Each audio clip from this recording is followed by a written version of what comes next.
Hi friends, ఇప్పుడు మీ ముందుకి కొత్త రెసిపీ తీసుకొచ్చాను. Veg pulao and boiling egg. ఇవి ఇంగ్రీడియంట్స్ అండి. రండి ఎలా ప్రిపేర్ చేయాలో చూద్దాం. ఫస్ట్ కాస్తనంత ఆయిల్ వేసుకోవాలి. ముందుగా కట్ చేసుకున్న చిల్లీ అండ్ ఆనియన్స్ కూడా వేసుకోవాలి.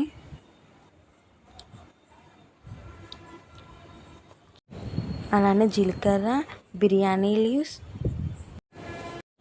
దీన్ని మరాఠీ మొగ్గ అంటారండి. బిర్యానీ ఇంగ్రీడియంట్స్లో దొరుకుతుంది ఇది. అలానే ఇంకో వైపు నుంచి ఎగ్స్ని బాయిల్ చేసుకుంటున్నాను. నేను 3 ఎగ్స్ తీసుకున్నాను. అందులో వాటర్ అండ్ సాల్ట్ వేసి మూత పెట్టేస్తే అవి బాయిల్ అవుతాయి. ఇంకో సైడ్ నుంచి ముందుగా మనం ఫ్రై చేసుకున్నాం కదా, దాంట్లో అల్లం వెల్లుల్లిపాయ పేస్ట్ వేసుకోవాలి. అది పచ్చివాసన అంతా పోయే వరకు ఫ్రై చేయాలి. అందులో carrot, capsicum, beetroot and matters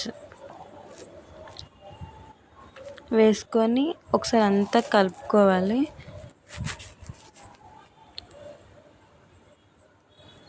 చూడండి ఎగ్స్ ఎలా బాయిల్ అవుతుందో.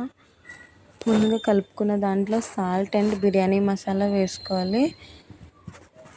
నేను 2 గ్లాసెస్ ఆఫ్ బిర్యానీ రైస్ తీసుకుంటున్నాను.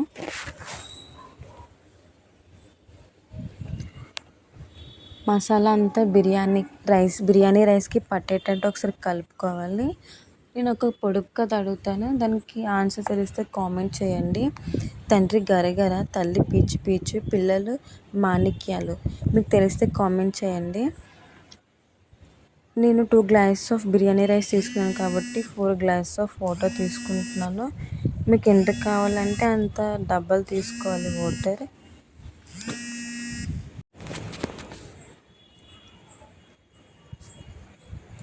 సాల్ట్ సరిపోయిందో లేదో చెక్ చేసుకోండి. సాల్ట్ వల్ల ఫస్ట్ ఆఫ్ ఆల్ ఫుడ్ అనేది టేస్టీగా వస్తుంది. మూత పెట్టేసాను. అలానే ఎగ్స్ కూడా బాయిల్ అయిపోయి ఇటువైపు నుంచి నేను బయటికి తీసాను. నా ఎగ్ చూడండి ఒకటి పగిలిపోయింది.